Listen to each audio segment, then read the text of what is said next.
Bismillahirrahmanirrahim. Hello everyone. I hope you all are fine and enjoying best of your health. As I'm already in Bangkok and now I'm heading towards Pattaya for the Songkran festival there. Hotel से through cab एकमई station पहुंचने के बाद एक लंबी कतार में इंतज़ार करना पड़ा क्योंकि एक बहुत बड़ी तादाद पटाया की तरफ रवाना थी सौंकरान के लिए। 131 बात का ये टिकट जिसमें आपको एयर कंडीशन बस जो है उसमें सफ़र करना मिलता है। और इस बस की सबसे अच्छी बात यह है कि इस बस के बैक साइड पे एक वाशरूम भी होता है। 2 घंटे का बताया जाता है लेकिन नॉर्मली ये बस 2.5 से पौने 3 घंटे लेती है। थाईलैंड में हलाल खाने का बहुत ज़्यादा इशू को फेस करना पड़ता है। पटाया स्टेशन पहुंचने के बाद मैंने काफ़ी हलाल खाना सर्च किया लेकिन मुझे नहीं मिला, जिसके बाद मैंने नज़दीकी स्टोर से प्रिंगल्स और ये ड्रिंक्स वगैरह लिए जिनके पीछे हलाल का लोगो मौजूद था। इनकी रिफ्रेशमेंट मुकम्मल करने के बाद हम अपनी पहली डेस्टिनेशन टाइगर ज़ू की तरफ रवाना हुआ, जिसको टाइगर टोपिया ज़ू भी कहा जाता है। यहाँ बेबी टाइगर और बड़े टाइगर के साथ इंटरेक्शन कर सकते हैं, बेबी टाइगर को फीड कर सकते हैं। यहाँ आपको टिकट 500 से लेकर 900 बात के दरमियान मिलता है और ये एक अच्छा एक्सपीरियंस है। यहाँ मुख्तलिफ़ किस्म के बाकी जानवर भी रखे गए हैं जिनके साथ आप इंटरेक्ट कर सकते हैं और हर किसी के लिए आपको अलग टिकट लेना पड़ता है। चूँकि हमने बेबी टाइगर के साथ फील्ड का टिकट लिया हुआ था और इसके अलावा क्रोकोडाइल शो और टाइगर शो का भी टिकट लिया हुआ था जो कि हमने एंजॉय किया। टाइगर शो और क्रोकोडाइल शो बेसिक पैकेज में आपके शामिल होते हैं, जिसमें वहाँ मौजूद लोकल स्टंटमैन क्रोकोडाइल्स के साथ आपको मुख्तलिफ़ किस्म की करता दिखाई देता है। अपना सर वो क्रोकोडाइल के मुंह में रखता है, उसके अलावा वो अपने डंडे के साथ क्रोकोडाइल को मजबूर करता है कि वो मुख्तलिफ़ किस्म के करतब दिखाए। उसके बाद हमने टाइगर शो देखा जिसमें मुख्तलिफ़ किस्म के टाइगर्स को ट्रेनिंग दी गई थी जो कि टेबल पर बैठ कर मुख्तलिफ़ किस्म के स्टंट्स दिखाते थे। ये स्टंट्स मैं पहले भी मुख्तलिफ़ सर्कस में पाकिस्तान में भी कुछ देख चुका हूँ, ये उससे मिलते जुलते थे। इसी के साथ हमने अपना ये पहला टाइगर ज़ू का विज़िट मुकम्मल करने के बाद वापस अपने अगली डेस्टिनेशन की तरफ रवाना हुए। इसके बाद हमारी अगली डेस्टिनेशन स्काई डाइव थी जो कि मैं अपनी एक अलग वीडियो में भी आपको दिखा चुका हूँ। स्काई डाइव में आप 13,000 फीट की बुलंदी से जंप लगाते हैं और एक अच्छा एडवेंचर होता है। ये मुकम्मल वीडियो देखने के लिए आप मेरा दूसरा व्लॉग जो है 13,000 फीट जंप इन पटाया देख सकते हैं। ये बेसिक पैकेज आपको बगैर वीडियोज़ और फ़ोटोज़ के तकरीबन 8,500 बात में मिल जाता है, जबकि आपको वीडियोस और फ़ोटोज़ के साथ अगर आप डिलक्स पैकेज लेना चाहें तो ये 12,000 से लेकर 14,000 बात तक कास्ट करता है। अगर आप पिक एंड ड्रॉप अवेल करना चाहें तो इसी पैकेज के अंदर आपको गाड़ी पिक और ड्रॉप होटल से देती है। इसी के साथ डे 1 की एक्टिविटीज़ मुकम्मल करने के बाद मैं अपने होटल की तरफ रवाना हुआ और होटल में जाकर मैंने अपना सबसे पसंदीदा मशगला स्विमिंग की। और इसी के साथ चूँकि मैं बहुत ज़्यादा थक चुका था और स्विमिंग मुकम्मल करने के बाद मैं अपने होटल रूम में जाके सो गया। गुड मॉर्निंग, इस डे 2 इन पटाया। मैं हॉलीडे इन में स्टे कर रहा था तो यहाँ से हॉलीडे इन की बालकनी से बहुत खूबसूरत व्यू था। पटाया बीच में मौजूद तमाम शिप्स आपको बोट्स आपको नज़र आती हैं और इसी के साथ यहाँ पे मौजूद जो सबसे अच्छी चीज़ है यहाँ पे मौजूद पटाया का जो बोर्ड जो आइकॉनिक बोर्ड है जिसके साथ तमाम लोग फ़ोटोज़ लेना पसंद करते हैं, वो भी आपको यहाँ से देखने को मिलता है। इस व्यू को एंजॉय करने और रिफ़्रेश होने के बाद मैं नीचे पहुंचा जहां मुझे हमारा कम्प्लीमेंट्री ब्रेकफास्ट था, लेकिन मुझे बहुत ज़्यादा मायूसी हुई क्योंकि यहाँ पे काफ़ी सारी चीज़ें जो थी वो हलाल नहीं थी और मुझे यहाँ फ्रूट्स और जूसेस वगैरह पर गुजारा करना पड़ा। बेटर एक्सपीरियंस के लिए मैंने हर दिन के लिए अलहदा होटल्स बुक करवाए थे और इसके बाद हम रवाना हुए अपने चेकआउट करने के बाद हम अगले होटल के लिए रवाना हुए ताकि वहाँ हम जाके चेक इन कर सकें। यहाँ से पटाया से रवाना होते हुए आपको रास्ते में टर्मिनल 21 शॉपिंग मॉल नज़र आता है जो कि पटाया का एक बहुत ही मशहूर और अच्छा शॉपिंग मॉल है जहाँ आपको डिफरेंट ब्रांड्स मिलते हैं। यहाँ सबसे अच्छी बात के सामने लगा हुआ ये एरोप्लेन है जो कि इसको मुनफरिद बनाता है।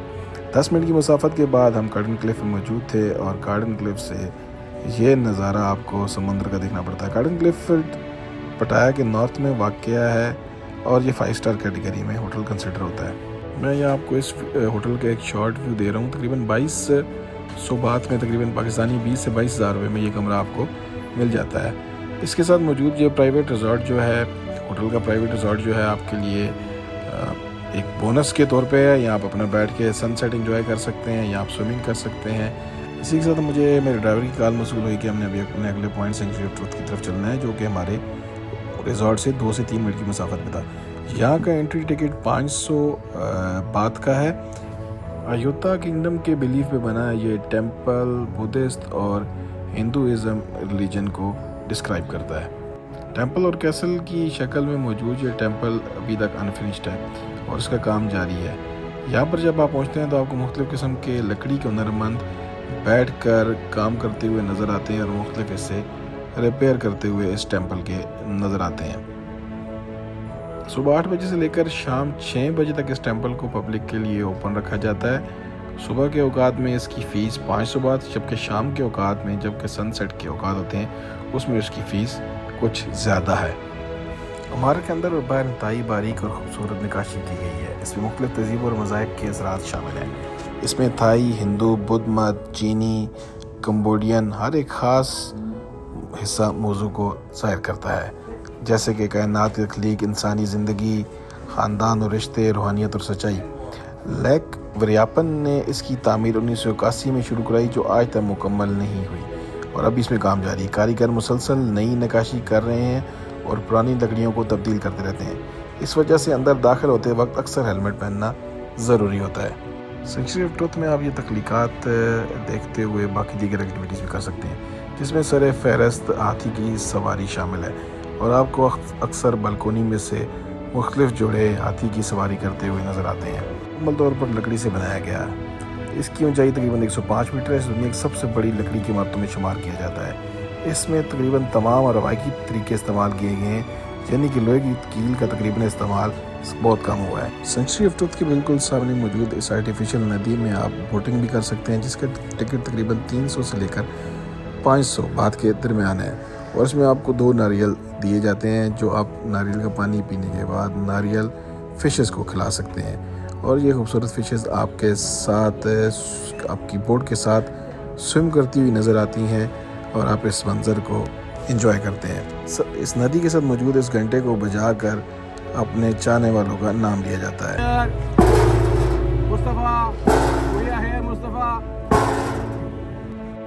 टेंपल, फ़िश फीडिंग और बोटिंग की एक्टिविटी मुकम्मल करने के बाद हम अपनी अगली एक्टिविटी एलिफेंट फीडिंग के लिए एलिफेंट कॉर्नर की तरफ रवाना हुए।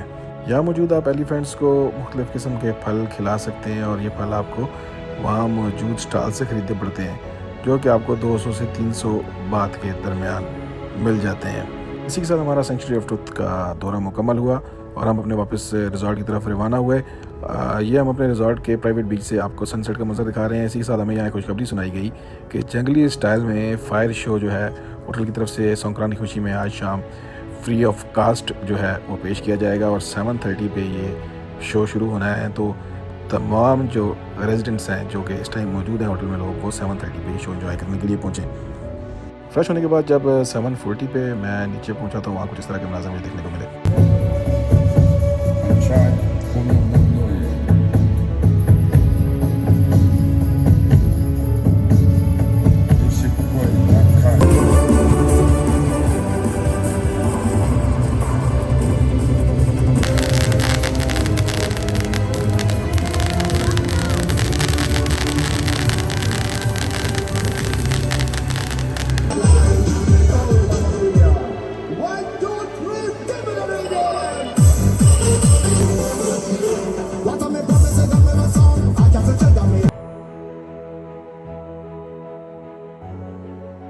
So after the completion of the fire show हम निकले बीच रोड की तरफ, जो कि साउथ पटाया में वाक़या है।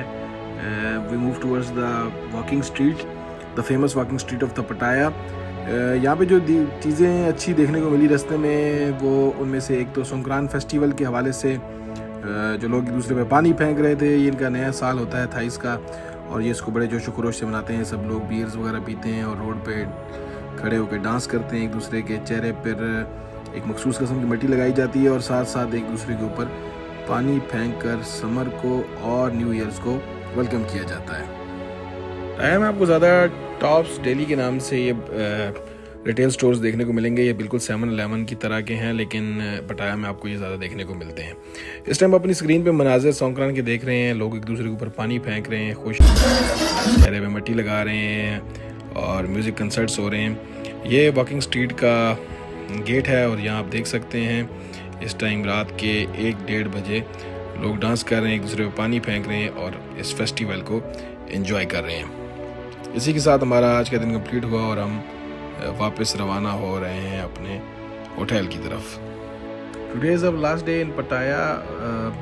हमारी बुकिंग थी आज कोरल आइलैंड की, जिसके अंदर पैरासेलिंग और अंडर सी वॉक वगैरह शामिल थी, लेकिन अनफॉर्चुनेटली अभी तक मुझे कंपनी की गाड़ी ने आके रिसीव नहीं किया। होटल का पिक एंड ड्रॉप देते हैं, जिसकी वजह से मैंने बाइक जो था ग्रैब से मंगवाया और मैं खुद ही रवाना हो गया बीच रोड की तरफ, ताकि मैं जाके वहाँ पे ASN का जो ऑफिस है वहाँ उस पर पहुँच सकूँ, जो उनका स्टॉल है, ताकि मैं अपना जो टूर है जो 10:30 पे स्टार्ट होना है उसको टाइमली ज्वाइन कर सकूँ। तकरीबन 4,000 रुपये के इस टूर में आपको एक इंडियन लंच बूफे दिया जाता है और साथ साथ आपको कोरल आइलैंड पे लेके जाया जाता है, वहाँ एक चेयर दी जाती है और साथ एक पानी की बोतल फ्राहम की जाती है, जो मेरे ख्याल में इंतहाई मुनासिब टूर है। और जो बाकी अगर आप एक्टिविटीज़ करना चाहें लाइक पैरासेलिंग, अंडर सी वाटर वॉक वगैरह, तो वो इस पैकेज में शामिल नहीं होती, उनके लिए आपको अलहदा से पैकेज ख़रीदना पड़ता है। तो मैंने जो एक्टिविटीज़ थी उसके लिए पैरासेलिंग और अंडर सी वाटर वॉक का जो था वो पैकेज ख़रीदा, जो कि मुझे 2,000 बात में मिला, जो कि तकरीबन पाकिस्तानी 18,000 रुपये बनते हैं। अपनी ज़रूरी रजिस्ट्रेशन करवाने के बाद और अपने वाउचर्स दिखाने के बाद हम लोग इस बोट में सवार हुए और हमारे साथ ज़्यादा लोग इंडियंस थे, हम तो ओनली पाकिस्तानी। एक जोड़ा श्रीलंकन था और एक जोड़ा ब्रिटिश था। हमने पैरासेलिंग की, ये थोड़ा डेंजरस था और मुझे एक डुबकी भी लगी और मुझे कहा गया कि आप लकी हैं कि आपको डुबकी लगी है, यहाँ बहुत कम लोगों को डुबकी लगती है।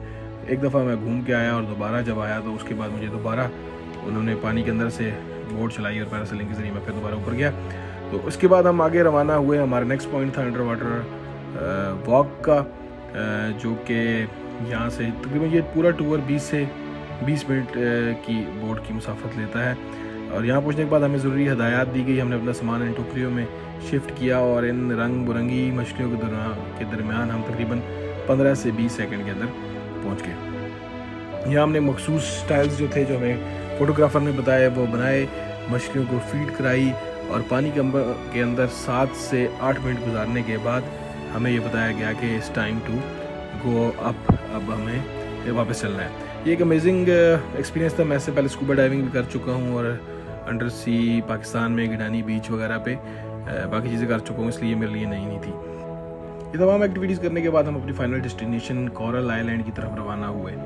कोरल आइलैंड अंडर सी वाटर वर्ल्ड से आगे कोरल आइलैंड तक जाने के लिए आपको तकरीबन 7 से 8 मिनट की स्पीड बोट पर राइड रिक्वायर्ड होती है, जहाँ कुछ मनाजिर आपको ऐसे देखने को मिलते हैं। कोरल आइलैंड पहुँचने के बाद हमें मखसूस साहिल पर उतारा गया और यहाँ से हम इस तरह चलकर कोरल आइलैंड के बीच की तरफ आए। मेरे लिए थोड़ा डिसअपॉइंटेड था क्योंकि ये बीच बहुत ज़्यादा रशी था। पूछने में बताया गया कि बैसाखी की वजह से रशी है और बहुत सारे इंडियंस आए हुए हैं और मैंने 10 मिनट यहाँ सिर्फ बिताने मुनासिब समझे और उसके बाद मैं वापस अपनी जो पहली अवेलेबल बोट थी उस पर रवाना हो गया। पटाया बीच पहुँचने के बाद कंपनी की गाड़ी ने हमें यहाँ से लेके जाके लंच करवाया और इसके बाद हम रवाना हुए अपनी फाइनल डेस्टिनेशन बैंकॉक की तरफ। इस वीडियोज़ में मैंने अपने पिछले टूर की कुछ वीडियोज़ भी शामिल की हैं ताकि आपको इन्फॉर्मेशन बेहतर तरीके से प्रोवाइड कर सकूं। मैं ये वीडियोज़ अपनी मेमोरीज़ के लिए और अपने दोस्तों के साथ इन्फॉर्मेशन शेयर करने के लिए बनाता हूँ। इनका खुसूसी मकसद कोई भी कमर्शियल या बाकी नहीं है। तो उम्मीद करता हूँ ये आपको वीडियो पसंद आई होगी। जुड़े रहें। अल्लाह हाफिज़।